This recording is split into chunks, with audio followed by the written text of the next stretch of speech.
Alguém me fez uma pergunta sobre um texto de 1 Coríntios 9, porque tinha escutado um sermão e ficou confuso. Esse é um texto que quase sempre que eu ouvi alguém falando sobre ele, a pessoa estava esquecendo o Evangelho.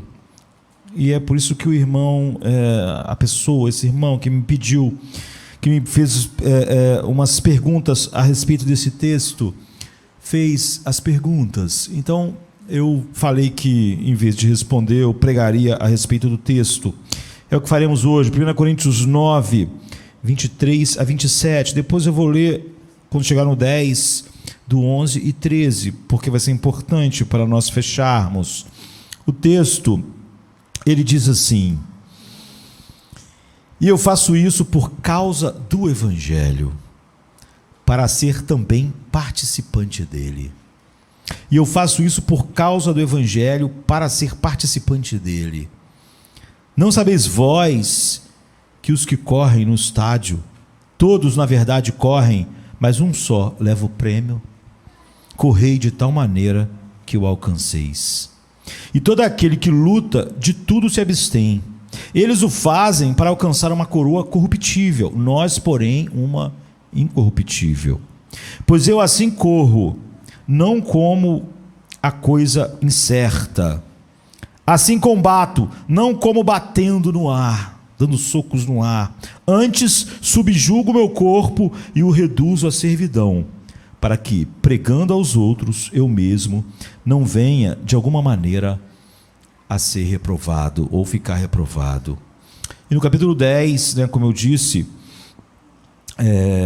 do 11 ao 13, diz: essas coisas aconteceram a eles como exemplo, e foram escritas como advertência para nós, sobre quem já chegou o cumprimento dos séculos.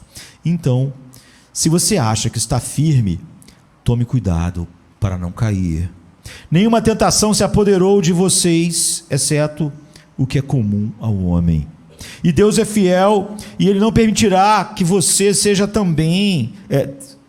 tentado além do que pode suportar. Mas quando você for tentado, Ele também fornecerá uma saída para que você possa resistir a ela.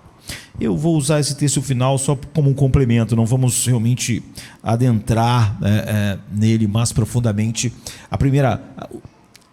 O primeiro texto é o que a pessoa tinha essas dúvidas. Em Gálatas, no capítulo 5, verso 22 e 23, Paulo nos dá uma lista de algumas características de um coração sobrenaturalmente transformado.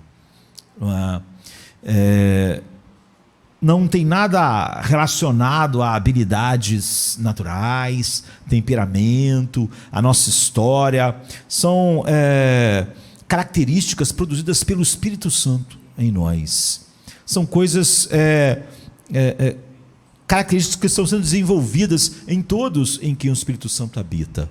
Sabe como Paulo diz assim: o amor de Deus foi derramado em nossos corações pelo Espírito Santo que nos foi dado.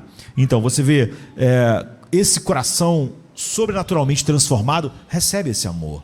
Não tem como não receber, porque ele foi derramado pelo Espírito Santo que nos foi dado. E essa lista, então, é também chamada de fruto do Espírito, não é? Amor, alegria, paz, paciência e assim por diante.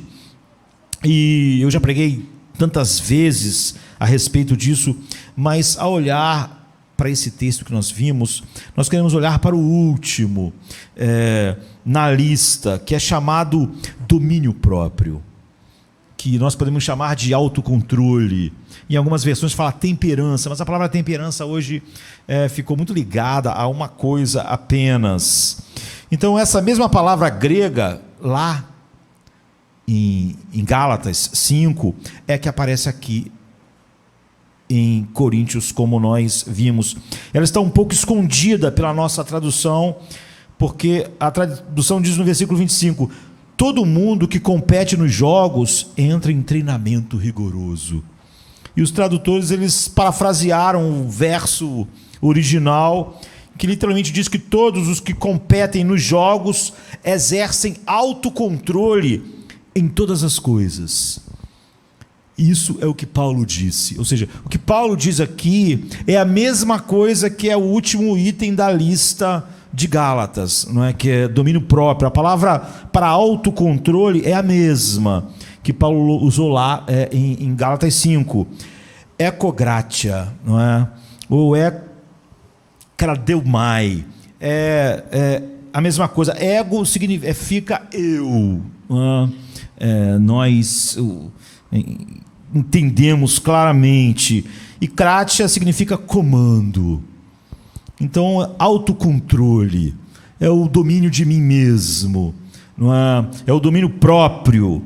Então, na verdade, essa palavra é sinônimo de ser livre. Ser livre. Porque se você não tem domínio próprio, se você não tem autocontrole, não é? Você está fora de controle. E se você está fora de controle, então outras forças estão te controlando. Porque certamente você está fazendo coisas, você está agindo, você está respondendo. Se você nessas coisas não tem um domínio próprio, então você não é livre, porque outras coisas estão controlando você. Portanto, ser livre, ter domínio próprio, ser autocontrolado é a mesma coisa. E Paulo está usando essa ilustração do atleta, uma metáfora, se preparando para competir em um jogo, para transmitir para nós o entendimento bíblico do domínio próprio, o entendimento bíblico do autocontrole, o entendimento bíblico da liberdade. Então nós precisamos disso porque, naturalmente, nós não estamos no controle. Naturalmente, não há domínio próprio no homem.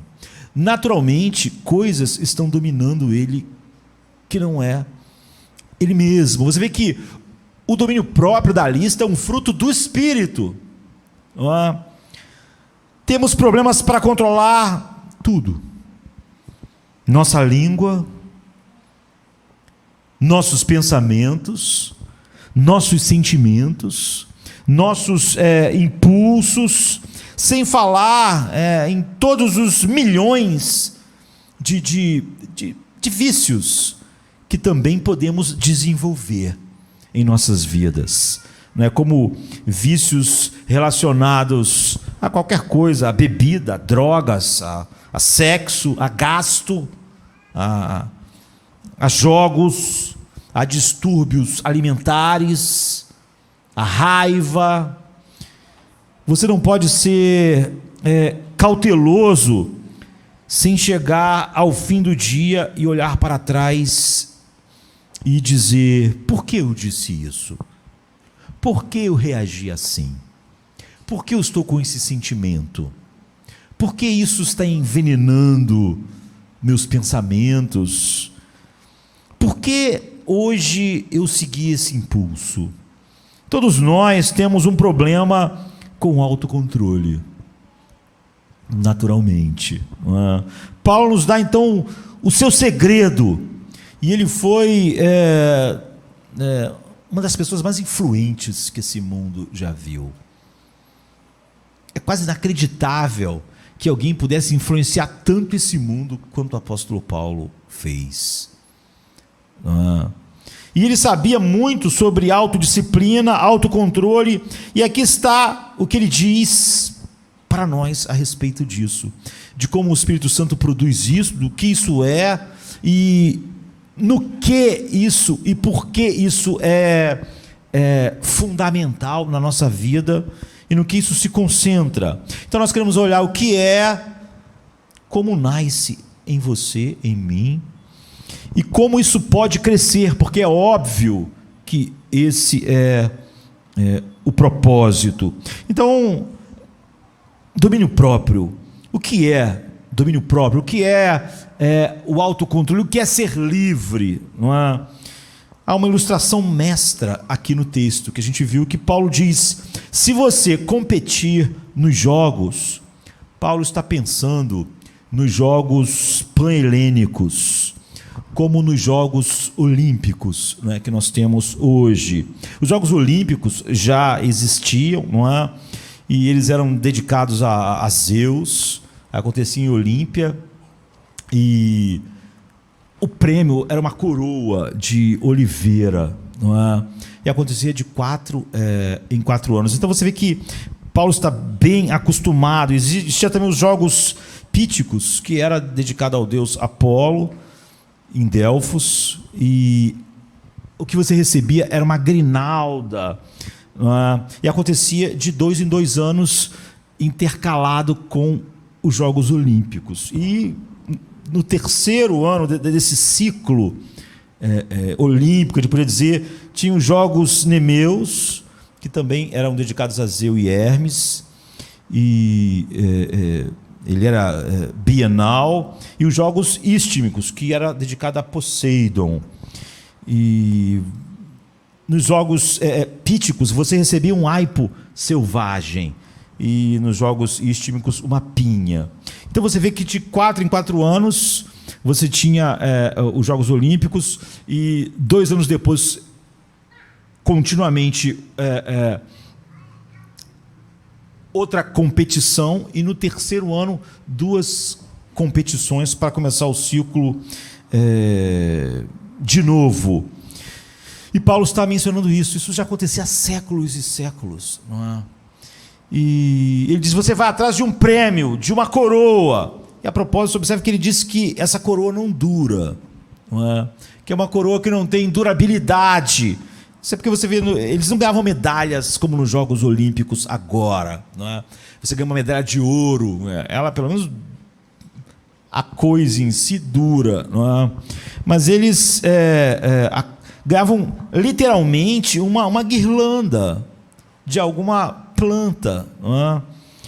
E claro que aquilo não durava muito tempo, não tem uma durabilidade muito longa, nem para dizer, há 40 anos atrás eu ganhei, aqui está, porque aquilo se destruía. Você não poderia deixar sua coroa de lado e 10 anos depois olhar para ela e ver ela na sua beleza, como você recebeu. É óbvio que aquelas pessoas ganhavam isenção de impostos, elas viravam estrelas da sua cidade. E Paulo está falando sobre o autocontrole que um atleta tem, porque se você quer aquele prêmio, aquela coroa, né? E se você quer tem uma paixão direcionada para aquilo, então tudo em sua vida tem que estar sob controle daquele propósito, né? Você pode querer comer, mas só pode comer certas coisas.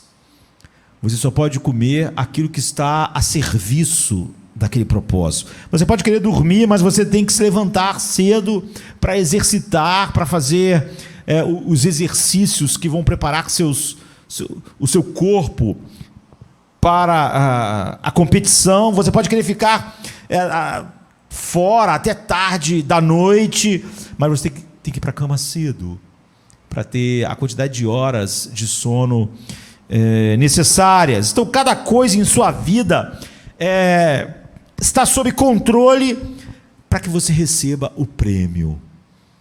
Então, Paulo pega isso que era comum ali, não é?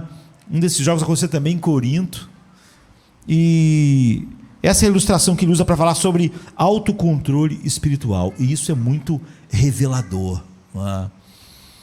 Então, eu quero dar 2 abordagens alternativas para a virtude, não é? Há uma abordagem antiga, e era a ideia grega, não é? Mas ela não, apesar de não ser o que domina a nossa cultura, ela não desapareceu completamente. É a ideia grega de que o corpo é ruim e o espírito é bom.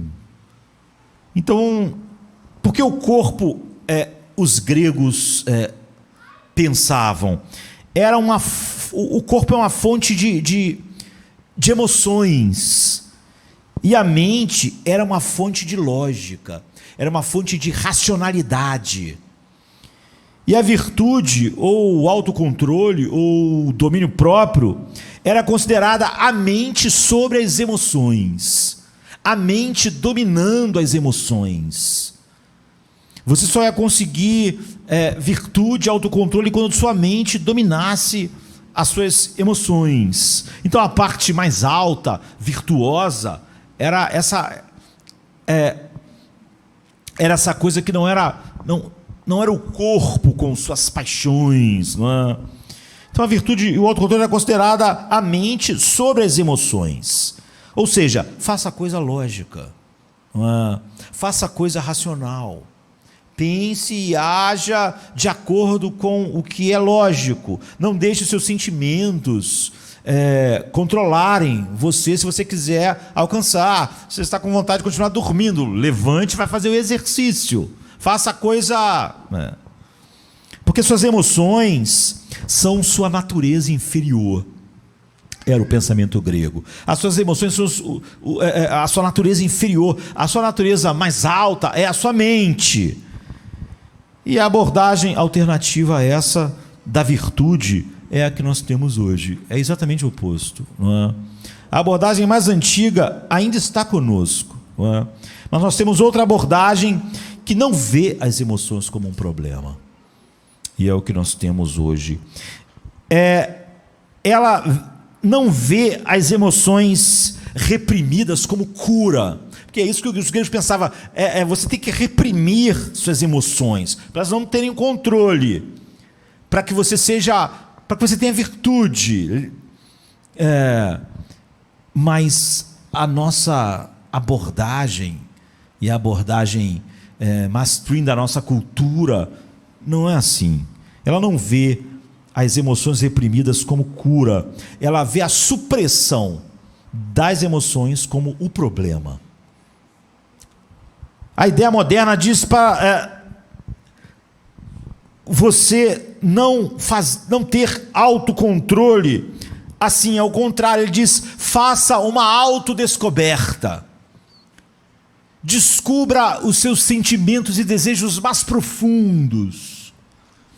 Entre em contato com os seus sentimentos, em vez de controlá-los, em vez de reprimi-los. Entre em contato com eles e encontre seus sentimentos mais profundos, e em seguida expresse os seus sentimentos.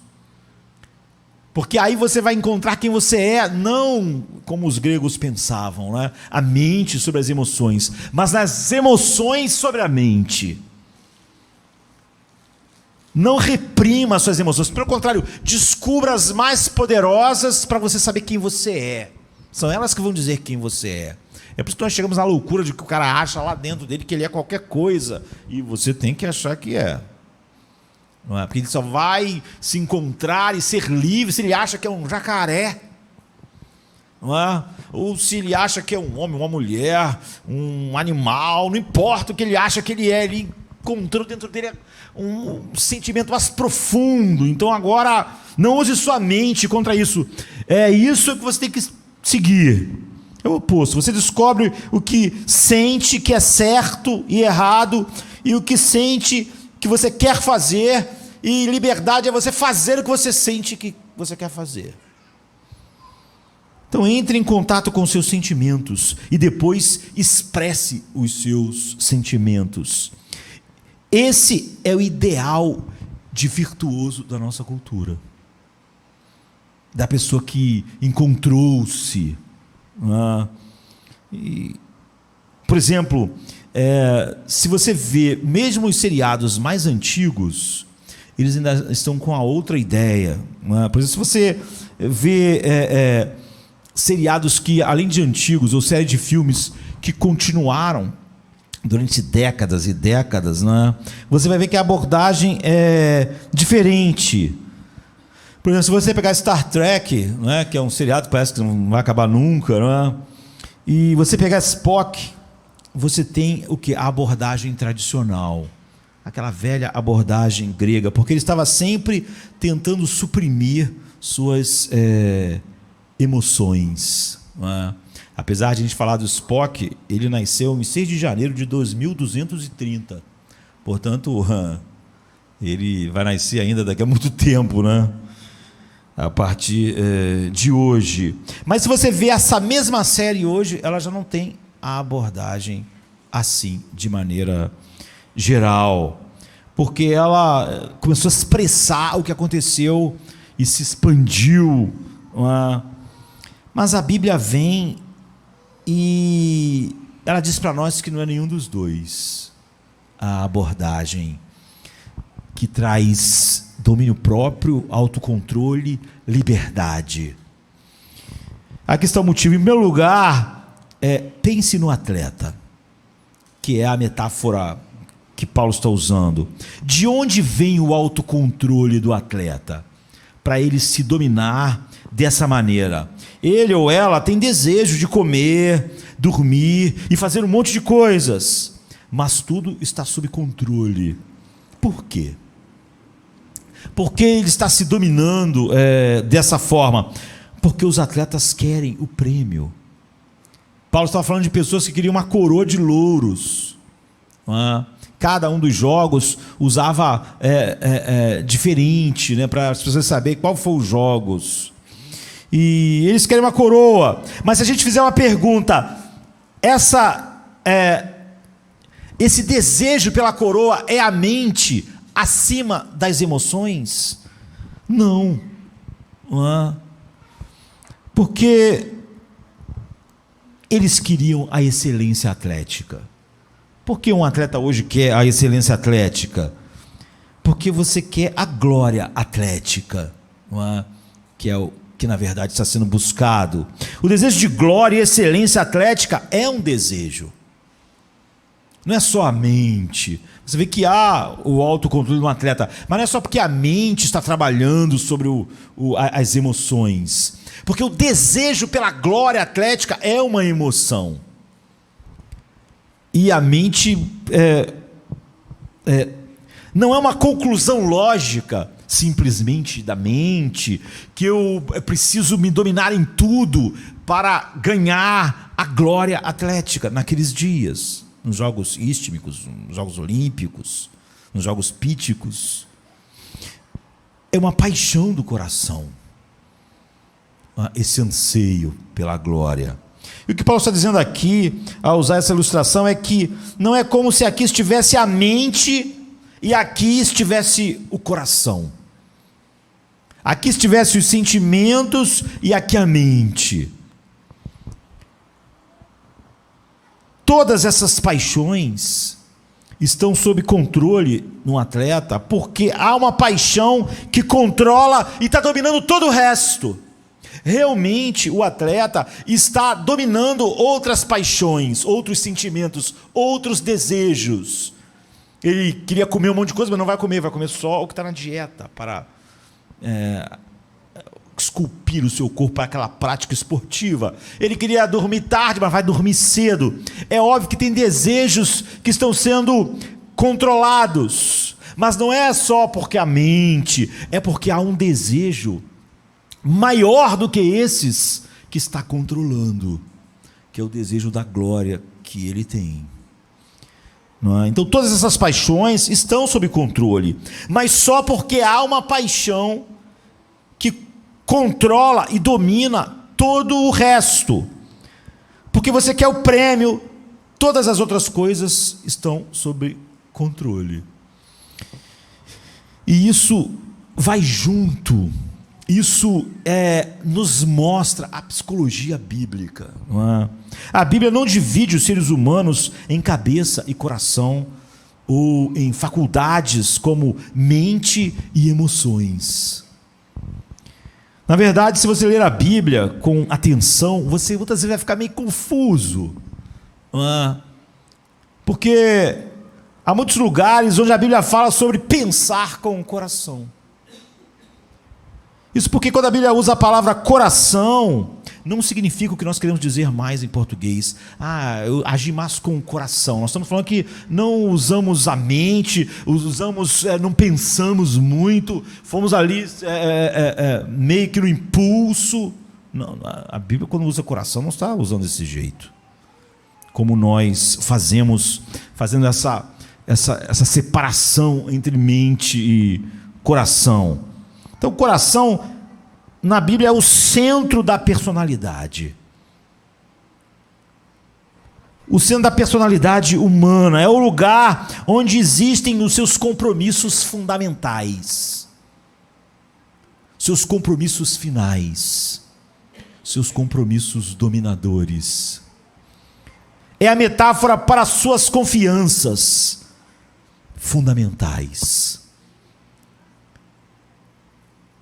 para onde você se dirige confiantemente para descansar, os fundamentos disso. Então, o que você pensa, o que você sente e o que você decide, tudo flui do coração. Em vez de haver essa separação, porque tudo em que você mais confia, você também mais ama. Tudo em que seu coração confia e ama com paixão, define o curso da sua vida. O que define o curso da sua vida é o que você mais ama e confia. Por exemplo, por que a dificuldade para estar num culto não aparece na segunda-feira quando a pessoa vai trabalhar? Porque há uma coisa definidora na vida dela. Se ela sentir uma pequena dor, pequena coisa, ela não pode ir num culto.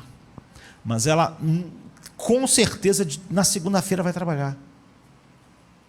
Ela sente que a vida dela tem um compromisso final, o trabalho, o dinheiro, essas coisas ela não pode viver sem.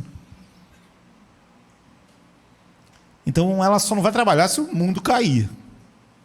Não vai ligar para o patrão e dizer, estou com dor de cabeça, meu filho chutou a pedra, eu não vou trabalhar hoje não. Ela nem pensa nisso.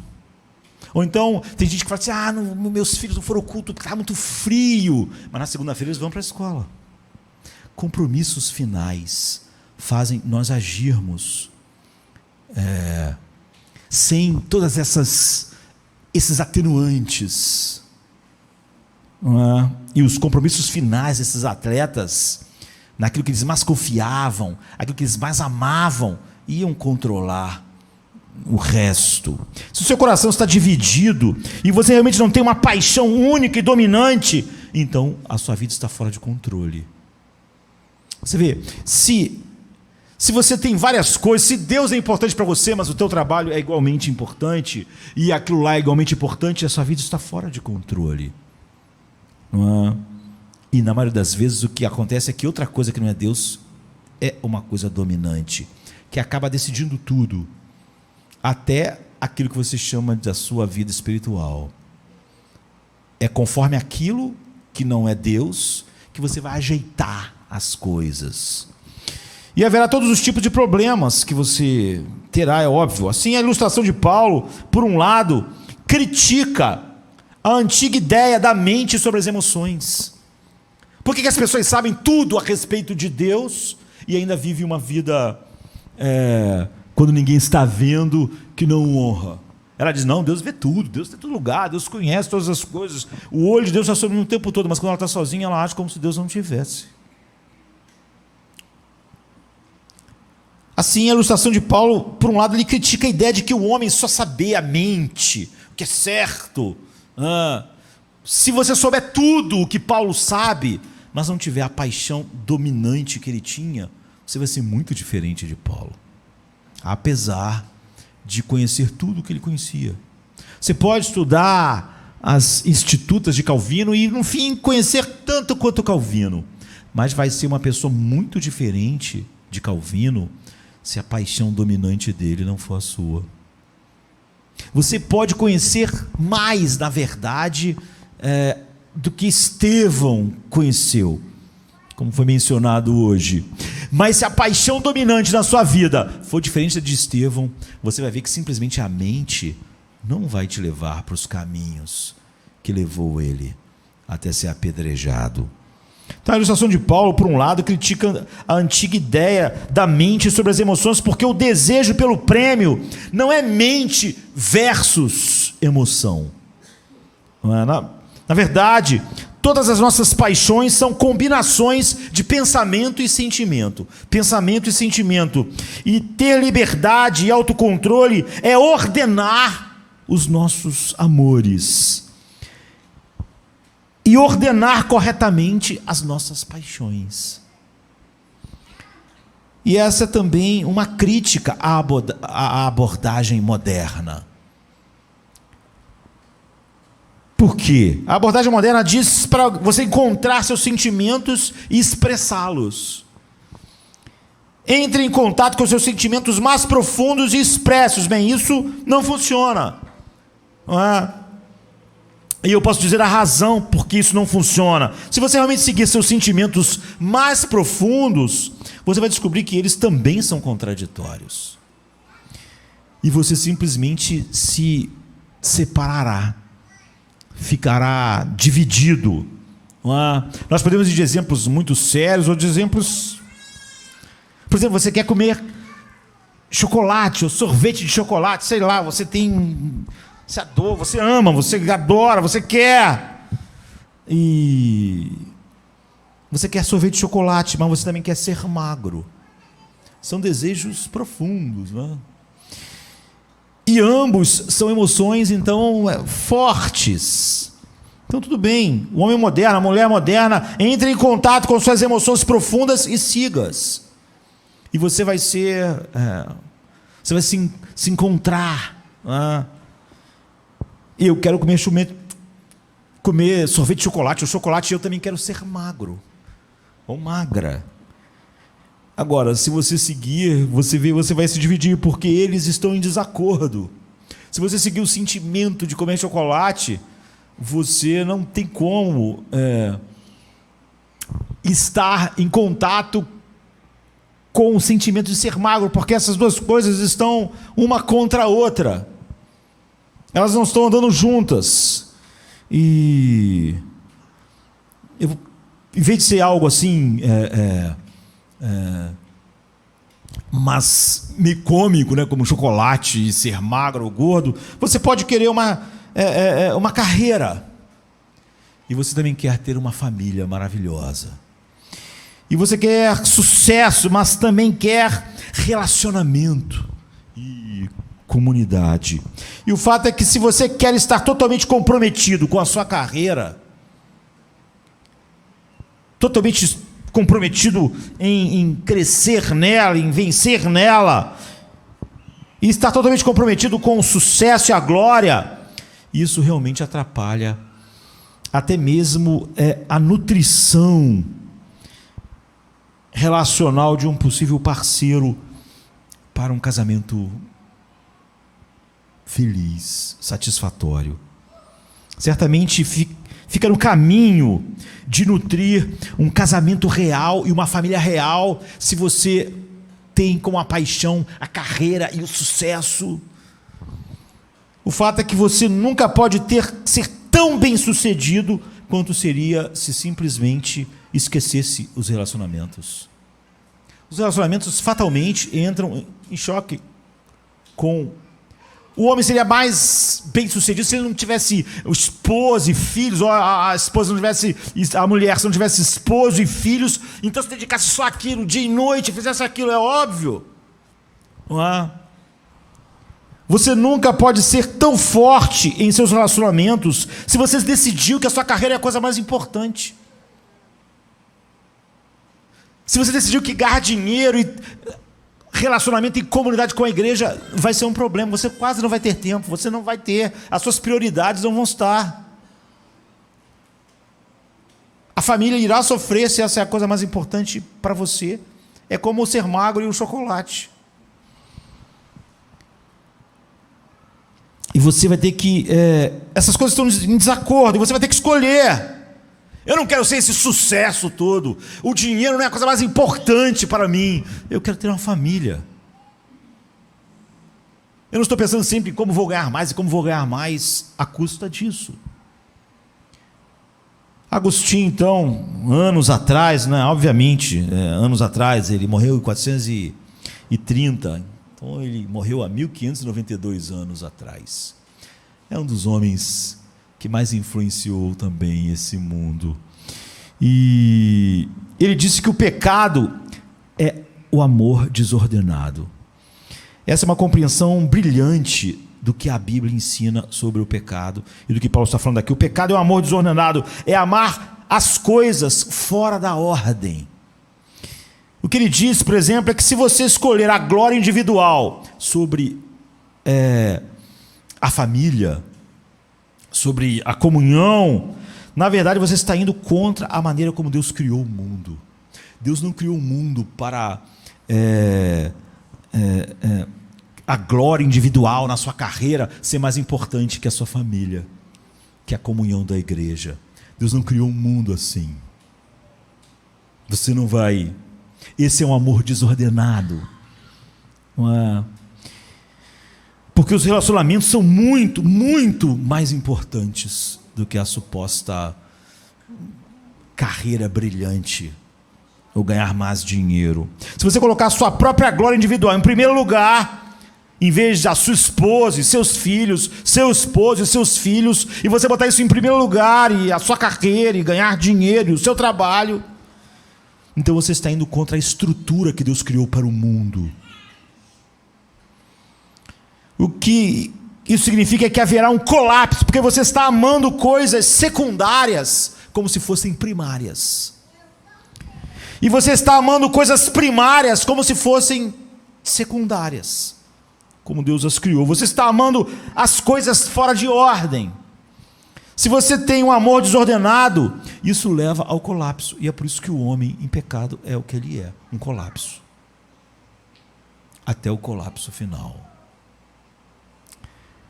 Portanto, a ideia moderna de que você apenas entra em contato com os seus sentimentos e os descobre, os expressa, não faz sentido. Porque temos todos esses sentimentos contrários e você precisa decidir quais são os sentimentos libertadores. Quais são as coisas primárias. Mas o homem nunca acha. É por isso que quanto mais essa abordagem cresce, mais as pessoas são deprimidas e confusas e infelizes. É retrato da nossa cultura. É mais libertador usar o desejo de ter uma boa saúde, perder peso para dominar a necessidade de comer toda vez que você vê algo. É uma coisa lógica. Porque a longo prazo, se você vivesse o dobro, você comeria mais chocolate do que se você comer tanto chocolate que você viva muito pouco.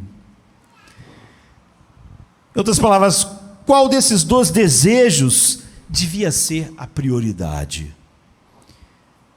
Qual deles você deve escolher? Qual você deve deixar envolver mais seu coração para que você possa controlar o outro? Já que sempre é um desejo maior e mais dominante que controlará os outros. Você tem que encontrar aquele que se encaixa em seu design. Nesse caso do chocolate, o design do seu corpo. Deus fez o design dos nossos corpos de uma maneira. Se nós abraçarmos desejos que são contrários ao design que Deus deu aos nossos corpos, eles automaticamente se tornarão destrutivos. Então Agostinho diz que se você ordena corretamente seus amores, você se tornará cada vez mais uma pessoa cheia de domínio próprio e livre. É por isso que você vê que finalmente isso só pode ser um fruto do Espírito. Você vê que na lista que Paulo dá lá em Gálatas, do fruto do Espírito, qual o primeiro fruto? O amor. O amor. E qual é o último da lista? Domínio próprio. As pessoas às vezes querem começar ao contrário, né? Elas querem se dominar. Eu tenho que conseguir, eu tenho que ser uma pessoa mais espiritual, eu tenho que tal, eu tenho que dominar, mas ela não tem nenhum amor, não é? O primeiro fruto é amor. O último da lista é domínio próprio. Então você ordena corretamente seus amores e você se tornará cada vez mais uma pessoa autocontrolada e livre. Ou coloque dessa forma, ao contrário do que os antigos e ao contrário do que os modernos dizem, o autocontrole não é uma questão de mente sobre as emoções, não é uma questão de apenas estar em contato com os seus sentimentos, como é o da agora. É amar supremamente as coisas supremas. É amar supremamente a coisa primária. É encontrar essas coisas supremas, em vez de encontrar os seus sentimentos, ou em vez da sua racionalidade, é encontrar essas coisas supremas e deixá-las envolver o seu coração total e de maneira indivisível. Isso traz autocontrole. Você pode ver isso, Paulo está usando uma ilustração de um atleta, e ele sabe que é uma ilustração limitada. Todas as ilustrações são limitadas. Todas as metáforas, mesmo a parábola de Jesus, quer dizer somente uma coisa. Nós sempre temos que ver aquilo dentro do propósito que quem está usando a metáfora tem, mas sempre é limitado. Eu conheço certos atletas que praticamente têm uma ordem enorme em sua vida física, porque querem o prêmio, a medalha, não é? De ouro, do que qualquer outra coisa.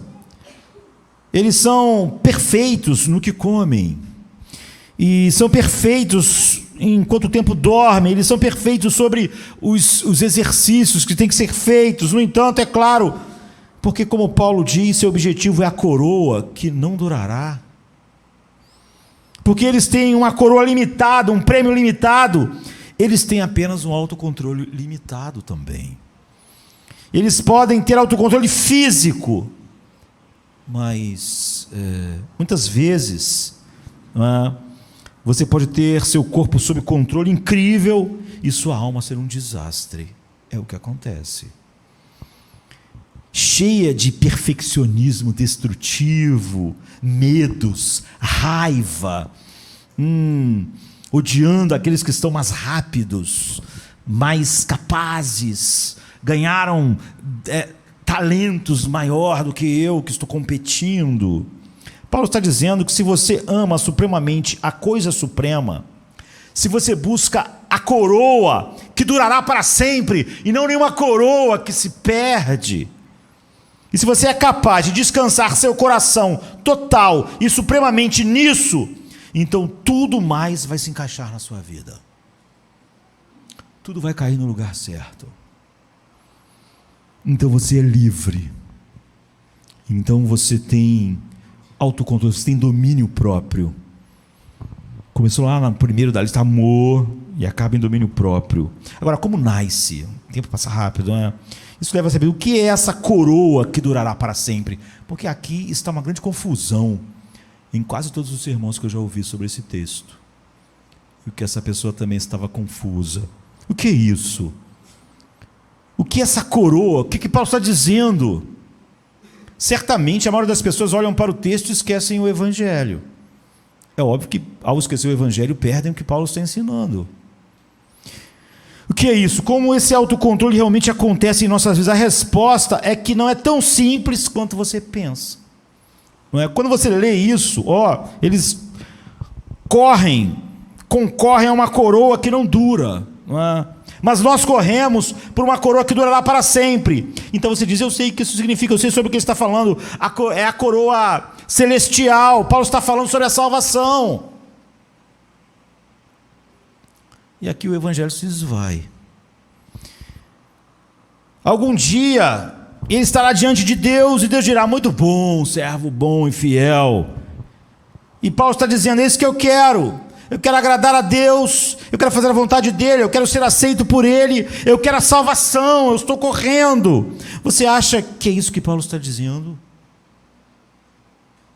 Você acha que é assim que ele está usando a metáfora? Esse é o prêmio, a salvação? É por isso que ele está fazendo essa comparação com os atletas, e ele diz essas coisas que ele diz a respeito dele mesmo.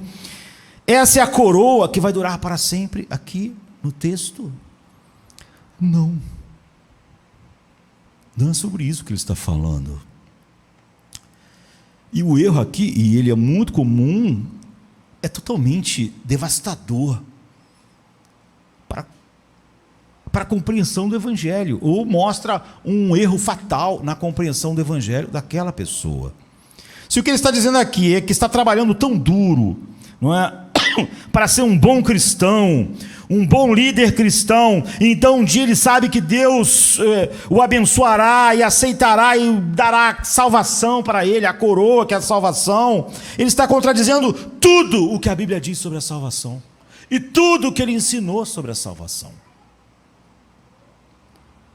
Em todos os lugares, Paulo está sempre dizendo: estou salvo, nenhuma condenação há, eu só aceito somente em Cristo, não quero nenhuma justiça que venha da lei do que eu faço, somente a justiça que vem de Cristo, a salvação que vem pela fé, que é um dom de Deus. A salvação é um dom, não é uma coisa que você ganha na pista, correndo, esmurrando o seu corpo. Não é algo pelo qual eu corro, não é algo pelo qual eu trabalho para ver se eu alcanço, eu seja salvo. No versículo 27, quando ele diz: eu não quero ser desqualificado, porque aqui ele diz isso: eu não quero que eu, tendo pregado aos outros, eu mesmo seja desqualificado. Algumas pessoas, está vendo? Ah, meu Deus, ele que pregou tanto, estava ali meio com medo, estava correndo, com medo de ser desqualificado, e então perder a salvação. Se eu realmente, é o que as pessoas imaginam, não viver uma vida muito boa, no final eu não serei salvo. Não, ele não podia estar dizendo isso. Então o que ele está dizendo? Como quase sempre as pessoas vão para os textos da Bíblia, não para aquele texto, mas já com uma ideia pré-concebida na mente, você quase sempre que ouviu falar sobre esse texto estava sendo falado assim, de uma maneira que contradiz todo o Evangelho. O propósito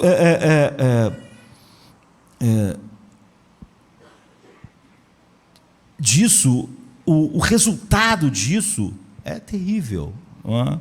O objetivo que Paulo está falando, que traz autocontrole, essa coroa, não é apenas agradar a Deus, entre aspas. Claro que vai agradar a Deus, mas não é tão geral assim, não é tão abstrato, não é? Está no versículo 23, quando ele diz: eu faço tudo isso por causa do Evangelho, para que eu possa participar das suas bênçãos. Novamente, em português, na superfície, até parece que ele está dizendo: estou me esforçando com todas as minhas forças para que algum dia eu possa experimentar as bênçãos da salvação em minha vida. Não é isso que ele está dizendo, não é? Aqui está o porquê. Primeiro de tudo, a gente vai olhar para a palavra que nós traduzimos como compartilhar aqui. Existem dois aspectos desse verbo muito complexo que não pode ser entendido com uma simples tradução para o português. A palavra compartilhar significa compartilhar com outros algo que você já tem. Não é? Vou compartilhar o que eu já tenho, é o que ele quer fazer. Ele quer compartilhar dessas riquezas do Evangelho. Então a primeira coisa que ele está dizendo é: a grande paixão da minha vida não é obter a salvação, porque eu já tenho, porque isso é um dom de Deus, não é? Mas compartilhar as bênçãos do que eu tenho. O que Paulo está dizendo é: eu estou experimentando algum tipo de profunda bem-aventurança. Eu estou experimentando uma alegria indizível e cheia de glória. Eu estou experimentando uma beleza indescritível. Algo no Evangelho de beleza infinita que eu quero compartilhar, desfrutar, não sozinho. Não quero desfrutar de todas essas coisas somente eu. Mais do que qualquer outra coisa, eu quero ter certeza de que outras pessoas estão também desfrutando desta alegria indizível, desta beleza transformadora, desse gozo sem fim. Mas não é só disso que ele está falando, porque essa palavra que pode ser traduzida como compartilhar, também pode ser traduzida por participar. E o que ele está dizendo é: eu quero participar do Evangelho, de tal maneira que todos os tipos de pessoas, outros tipos de pessoas, diferentes de mim, participem, experimentem as bênçãos que eu estou tendo nele, que eu estou desfrutando nele. O que significa? Paulo está tentando dizer, não simplesmente que ele quer evangelizar as pessoas. Ele não está simplesmente tentando proclamar o evangelho para ver se muitas pessoas se convertem. Não é isso que ele está dizendo. O que ele está dizendo é: eu quero incorporar o evangelho, eu quero participar do evangelho, eu quero refletir o evangelho, eu quero mostrar o evangelho em minha vida, de tal maneira que qualquer pessoa que olhar para mim, para a minha vida, para o meu coração, veja como o evangelho opera. Eles verão a beleza que eu vejo nele. Eles verão o que impulsiona toda a minha vida.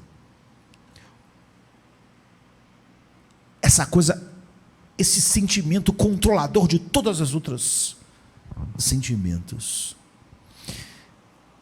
Esse é o objetivo de vida absolutamente abrangente. Se eu realmente pensasse nisso, principalmente como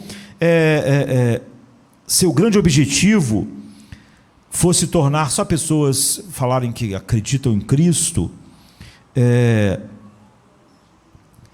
isso não seria suficiente para me dar o que ele falou ser domínio próprio, não é?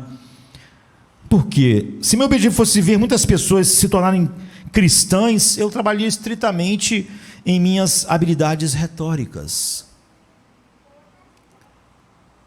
Eu me certificaria de disciplinar totalmente as partes da minha vida que eu precisava disciplinar para poder ficar de pé aqui e fazer o que eu estou fazendo e tentar fazer cada vez melhor, mas há todo tipo de outras coisas para as quais eu ficaria livre depois disso. A propósito, a gente precisa enxergar isso, né? Você pode definitivamente ser um grande performer, não é? E você pode ser um performer incrível. Você pode até ser um grande mestre cristão. Você pode ser um grande mestre de todas as doutrinas cristãs e um grande evangelista cristão, enquanto outras partes da sua vida estão caindo aos pedaços. São um completo fracasso. Porque se esse objetivo abrangente é estritamente apenas isso, comunicar algo, apenas ver as pessoas ouvirem algo para se tornarem supostamente cristãs, então há um monte de outras coisas da minha vida que ficam soltas. O objetivo é dizer: eu quero que qualquer pessoa que olhe profundamente em meu coração veja que o evangelho o domina completamente. É isso que Paulo está dizendo. É por isso que ele pode dizer coisas como: quer morramos, quer vivamos, somos do Senhor. Eu quero glorificar, quer pela minha vida, quer pela morte. Ele está dizendo o seguinte: eu quero que as pessoas vejam na minha vida que a morte não acaba com a alegria suprema.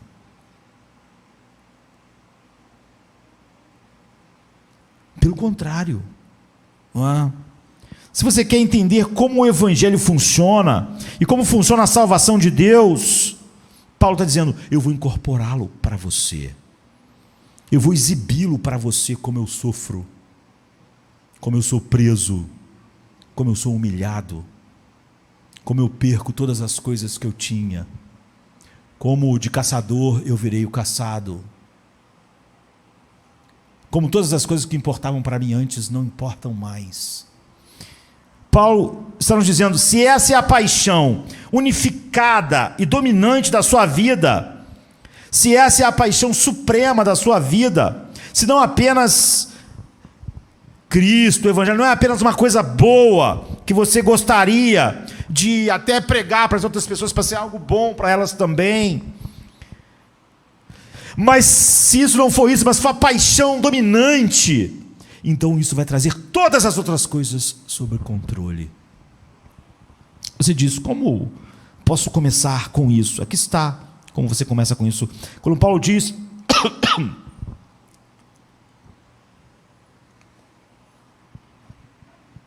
no verso 26 e 27, eu não corro como um homem correndo sem rumo.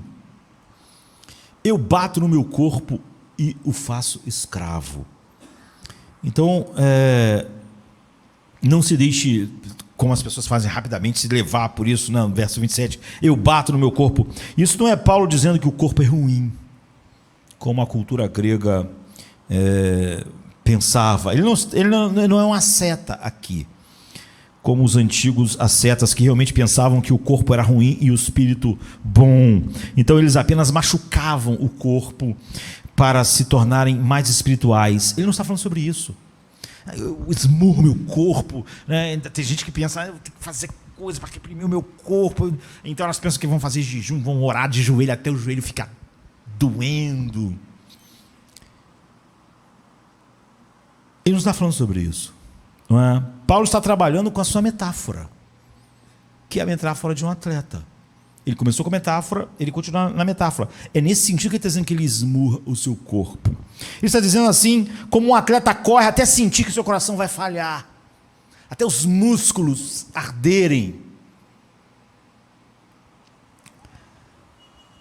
Corre até a agonia, corre. Paulo está dizendo, eu sou como um corredor, espiritualmente falando. Não fisicamente. Ele não está falando nada sobre o corpo dele realmente. Ele está usando a metáfora e continua nela. Por causa dessa coroa incrível, que é manifestar toda essa alegria indizível que o Evangelho, toda a beleza infindável de Cristo, essa paixão dominante.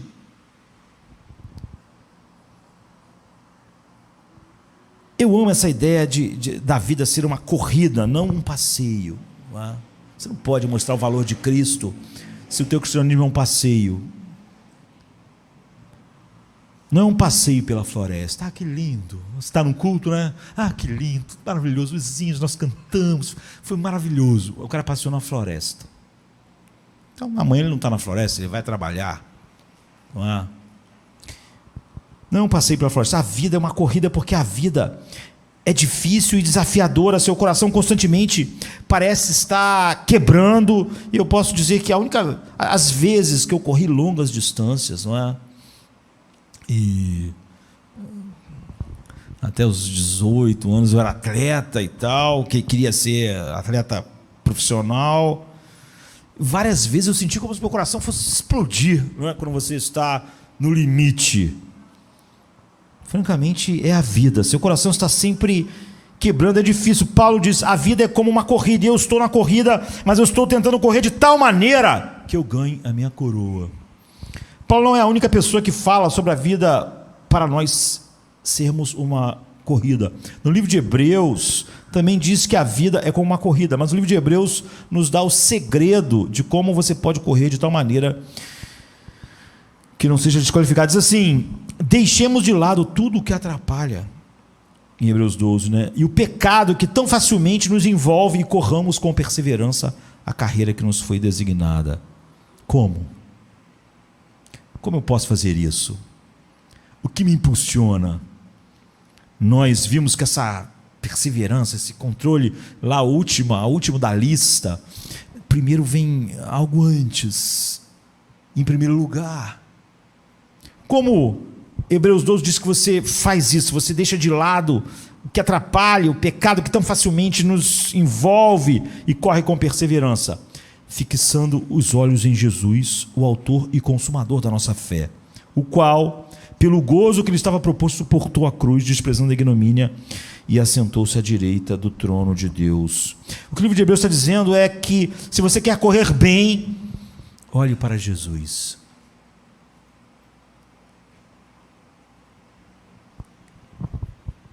Primeiro há essa paixão dominadora, não é?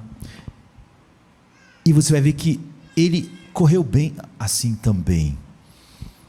Jesus era um corredor. Jesus deixou o céu e veio à terra e se tornou um ser humano, e ele correu a corrida de ser um ser humano, se esvaziando, se humilhando. Ele correu todo o caminho até a cruz. Ele suportou e nunca desistiu, embora não apenas sentisse que seu coração estava partido, mas o coração dele realmente se partiu de todas as formas, não é?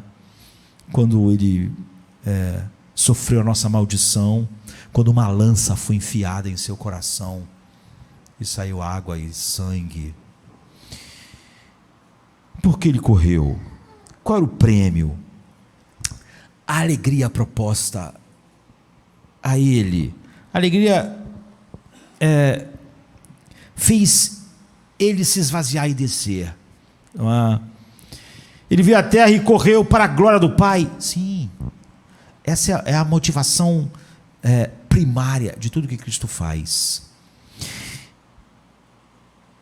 Ele estava vivendo para a glória do Pai, mas é óbvio que ele tinha eternamente a glória do Pai. Ele veio à terra porque o Pai deu algo específico para ele amar e se entregar. Nesse plano, toda a glória de Deus seria mais manifesta pela glória da graça de Deus manifesta naquilo que ele deu para o seu filho amar e salvar em amor assim. E é isso que ele veio, é isso que só existiria definitivamente por causa da corrida dele. A resposta sou eu e você, se somos a igreja. Ou seja, nós, a igreja de Cristo, é a coroa pela qual ele correu no mundo, para glorificar o Pai, pelo seu amor infinito pelo Pai, sendo a imagem do Pai. Ele veio fazer isso que o Pai deu a ele. Você, então, faz parte da glória.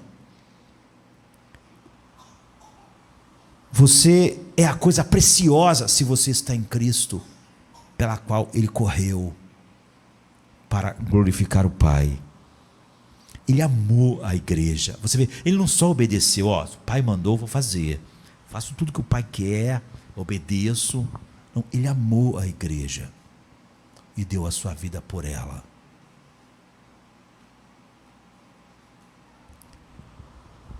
Então ele teve tudo sob controle, porque o seu amor pelo Pai se derramou em amor por aquilo que o Pai deu a ele e o que aquilo significava.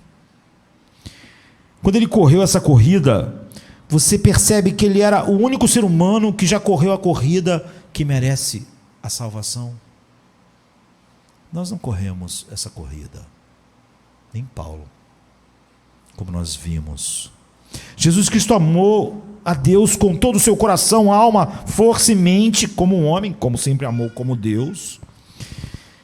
Amou o seu próximo como a si mesmo, como um homem vivendo aqui, como nós devíamos viver. Mas veja, nenhum de nós ama a Deus como deveríamos, nem amamos as outras pessoas como deveríamos. Estamos todos desclassificados na corrida. Nenhum de nós deve receber nada naquela corrida que finalmente salva aqueles que o Pai deu ao Filho. Jesus é o único ser humano que já correu a corrida que merece a coroa da vida, a salvação.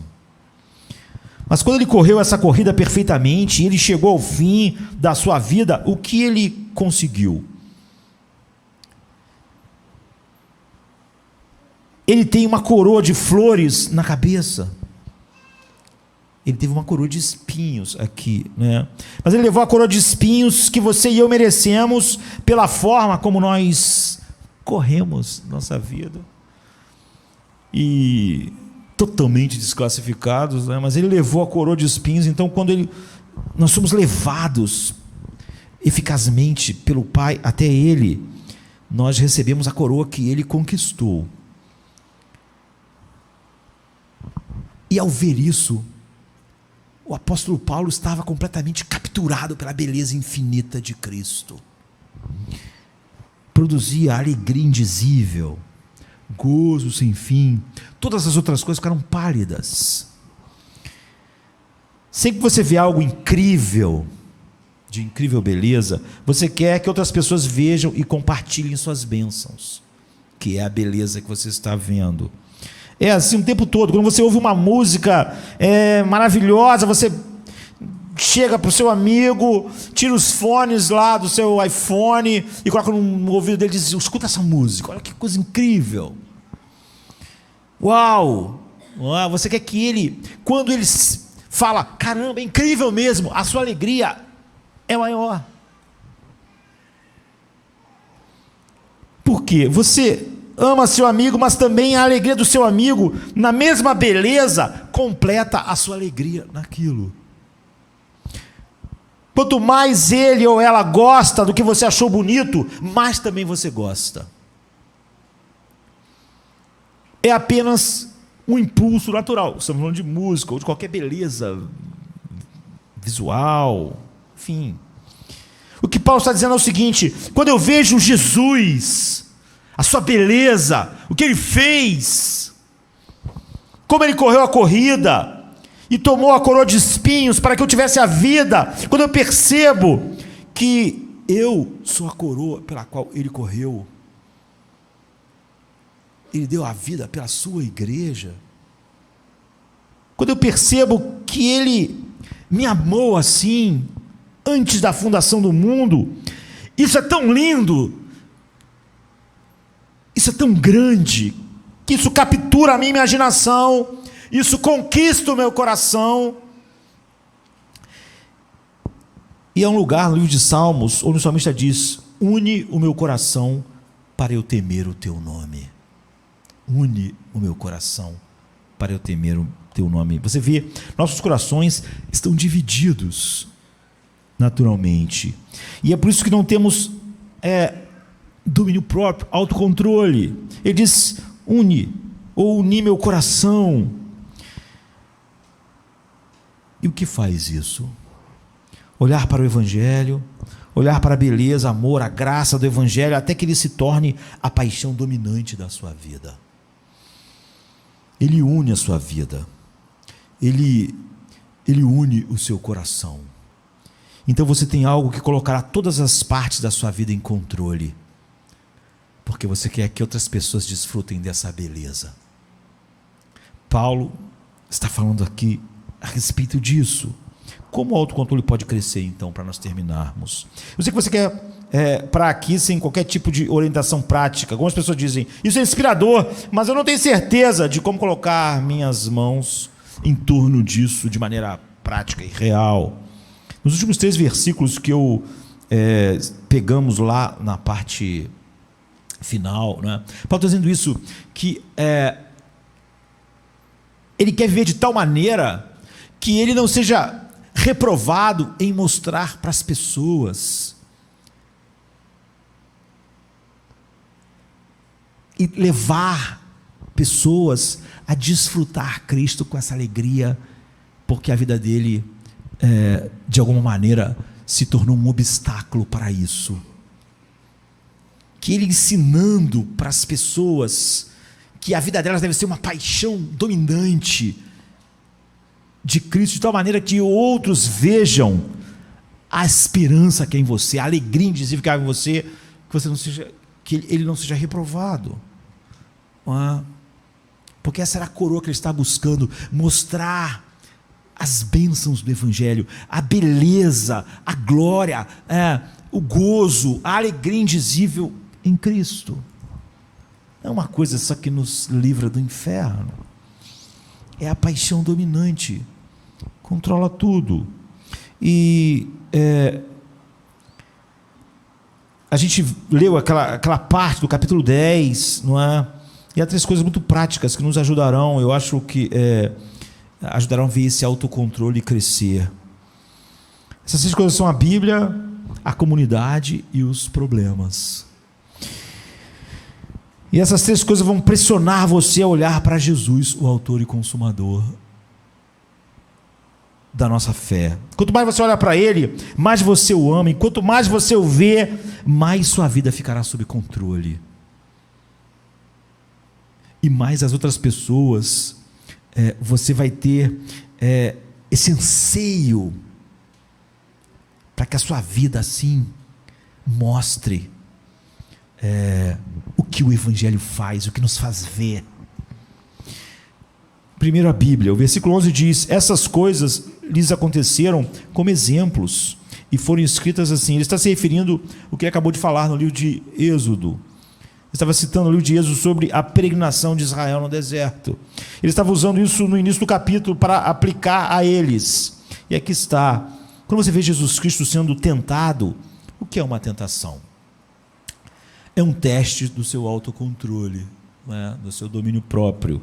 Sempre Jesus é atacado por Satanás, ou por líderes religiosos, ou mesmo quando Jesus é atacado por algozes, quando ele está sendo crucificado, como ele lidou com cada tentação? Jesus sempre citou as Escrituras. Ele conhecia as Escrituras. Ele estava tão saturado das Escrituras que o que quer que acontecesse, as Escrituras vinham à sua mente. Não importa o que acontecesse, as Escrituras vinham à sua mente. Ele morre citando salmos. Essa é a primeira coisa prática que eu posso dizer sobre o domínio próprio, sobre o autocontrole. Não importa qual seja o seu problema com o autocontrole, se quando você está sendo testado, a Escritura simplesmente vem à sua mente, é a ajuda incrível que nós temos. Porque automaticamente você volta o seu coração para olhar para o autor e consumador da sua fé, quando a verdade vem à sua mente. Não é? Você precisa conhecer tanto as Escrituras, memorizar as Escrituras, estar tão saturado das Escrituras, que quando os testes vierem, elas venham à sua mente. Essa é a primeira maneira muito, muito prática de fazer crescer esse fruto do Espírito cresce em nós. Em segundo lugar, a comunidade, não é? Os irmãos. O versículo 2 diz: então, se você pensa que está firme, tome cuidado para não cair. Isso é uma exortação. Ele está dizendo o seguinte: você está confiante demais e está então por causa disso se preparando para a queda. O que ele está fazendo? Ele está repreendendo, ele os está exortando. Eu posso te dizer isso: você nunca vai experimentar crescimento e autocontrole se não abrir seu coração para a responsabilização que outros irmãos trazem para nós. Hebreus 3,13 diz assim: exortem-se uns aos outros diariamente, para que não sejam endurecidos pelo engano do pecado. É sobre isso que é comunhão, mas na igreja dos nossos dias, isso praticamente não existe. Quanto mais próxima, nós, como filhos de Deus, somos humanos, não temos a mesma proximidade com todas as pessoas. Então na igreja há pessoas mais próximas, mas o que acontece é o oposto do que a Bíblia diz, porque a Bíblia diz que essa comunhão, essa proximidade, ela deve existir com esse propósito: exortem-se uns aos outros diariamente, para que não sejam endurecidos pelo engano do pecado. Então você precisa ter pessoas que possam, as pessoas que você é mais próxima, que possam conversar com você, estar com você, para que você cresça em todas aquelas coisas, mas no autocontrole. Ou seja, um irmão que te diga que você está errado. Mas o que acontece é que quase todas as pessoas, por exemplo, na igreja, quando elas são muito próximas, elas não dizem que o outro está errado. O outro diz, reclama, fala, ela diz, ela concorda. Quase sempre as uniões que as pessoas dizem, comunhão, ter comunhão, elas sempre geram mal para a igreja. Porque o que as pessoas chamam de comunhão é porque eu sou amigo daquela pessoa, eu concordo com ela. Ela vem e fala um monte de coisa. Em vez de eu fazer isso aqui, que é o objetivo da comunhão, exortem-se uns aos outros, para que não sejam endurecidos pelo engano do pecado. Todos nós precisamos ter realmente pessoas próximas que nos digam exatamente: olha, você está amargo, isso não está de acordo com o Evangelho, esse teu sentimento, isso que você está falando, isso que você está falando da igreja, isso que você está falando da sua vida, isso não está de acordo com o Evangelho. Você precisa de gente, comunhão, não é todo mundo está junto, concordando com todo mundo, o outro falando um monte de coisa que é pecado, e você, isso mesmo, estamos juntos. Isso é diabólico. É comunhão. Comunhão é Paulo falar para Pedro: Pedro, você está errado. A sua atitude não está de acordo com o Evangelho. Quando as pessoas chegaram de Jerusalém, você se afastou, e isso que você fez mal a Barnabé, fez mal a Timóteo, fez mal a todo mundo. Seu exemplo está fazendo mal à igreja, Pedro. Essa é a comunhão, porque exorta-se uns aos outros, geralmente, para que não sejam endurecidos. Normalmente quem está fazendo não está vendo. Pedro não achava que estava causando esse dano na igreja. Pedro precisou dessa comunhão aqui de Hebreus 3:13, para ele ser uma pessoa que crescesse no autocontrole, no domínio próprio, ou seja, agisse de acordo com o Evangelho, que é a coroa que Paulo quer, que em tudo em sua vida ele haja de acordo com o Evangelho, para que as pessoas vejam a beleza do Evangelho. Ele diz que para isso, como um atleta que se esforça ao máximo, então ele está fazendo o máximo para que as pessoas vissem o gozo que ele tinha no Evangelho, a alegria no Evangelho, enquanto ele sofria, enquanto ele vivia. Comunhão é isso. Ninguém que ajuda você a fazer mal à igreja e fazer mal à sua vida está tendo comunhão com você. A comunhão é isso. Exortem-se uns aos outros diariamente, para que não sejam endurecidos pelo engano do pecado. Mas a ideia que as pessoas têm de comunhão hoje era Paulo apoiar Pedro. Está certo, realmente. Eu achei que a atitude dele foi firme, que você, quando chegou a pessoa de Jerusalém, eles iam ficar escandalizados, então você fez isso aqui. Não. O que você está fazendo não está de acordo com o Evangelho. Se Paulo não faz isso, Pedro ia ser endurecido por esse engano do pecado. E outros também seriam. E a igreja sofreria. Você precisa ter pessoas que realmente tenham comunhão espiritual com você. E que sempre vão dizer quando você não está agindo de acordo com o Evangelho. Vão poder dizer para você: esse teu sentimento não está de acordo com o Evangelho. Isso que você está falando não está de acordo com o Evangelho. Isso que você está fazendo não está. A nossa reuniãozinha aqui não está de acordo com o Evangelho. Porque senão todo mundo é endurecido pelo engano do pecado. A terceira coisa é problemas. Veja o último versículo. Nenhuma tentação se apoderou de você. As provas que vêm sobre você, as dificuldades, elas testam o teu autocontrole. Exceto a que é comum ao homem. E Deus é fiel, Ele não permitirá que você seja tentado além do que pode suportar. Mas quando for tentado, Ele também dará uma saída para que você possa ficar de pé debaixo dela. Eu poderia ter um sermão inteiro sobre isso. Como eu falei, esse texto não seria o que eu... Mas eu posso apontar isso para você.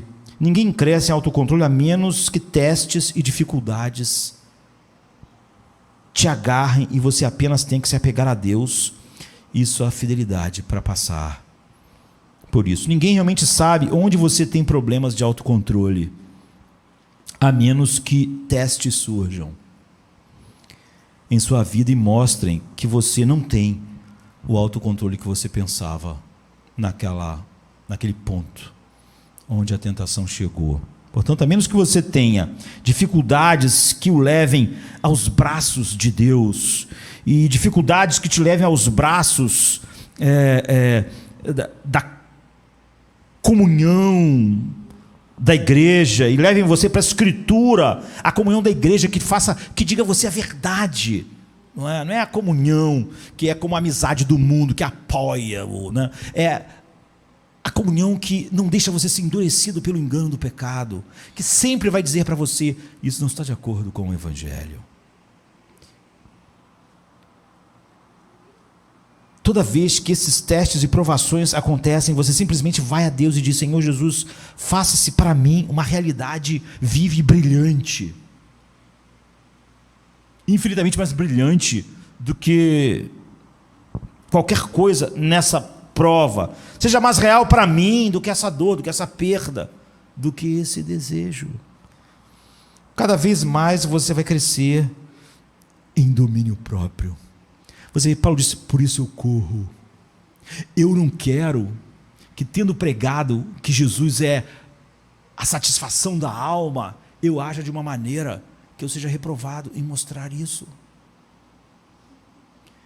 se minha vida não estiver toda controlada por essa paixão, as pessoas não vão ver isso, independente do que eu diga. Eles não vão ver que quando eu sou fraco eu sou forte, não vão ver que a graça de Cristo basta, eles não vão se alegrar com a alegria indizível. Eu preciso ter essa paixão dominante, controlando tudo, para que as pessoas vejam que realmente Cristo é todas essas coisas na minha vida. Eu quero que elas vejam isso quando eu estiver morrendo, porque se eu não fizer, isso não vai deixar eu deixar de ser salvo, mas eles não vão ver que Cristo é melhor do que a vida. Eu não estou fazendo isso para ser salvo. A coroa é participar das bênçãos do Evangelho, ou seja, compartilhar ou repartir o que eu tenho, essa alegria indizível. Eu quero ver nas pessoas, eu quero a minha alegria completada quando eu vejo alguém ter a mesma alegria que eu no Evangelho, o mesmo gozo, a mesma alegria. Para isso, minha vida toda tem que estar subjugada a essa paixão, porque senão eu vou ser alguém que vai falar muito sobre Cristo, mas logo aquela pessoa vai perceber que essa paixão, esse amor, essa coisa, não é isso tudo, não há. Ele disse, isso seria uma reprovação para mim, como alguém que existe no mundo para glorificar a Cristo, para mostrar a sua beleza, para mostrar que Ele satisfaz, e eu corro para compartilhar as bênçãos do Evangelho. Não há como isso ser feito sem eu ser uma pessoa totalmente sob controle de algo, livre, com domínio próprio. Mas eu só posso ser assim se uma paixão dominar todas as outras, ordenar toda a minha vida.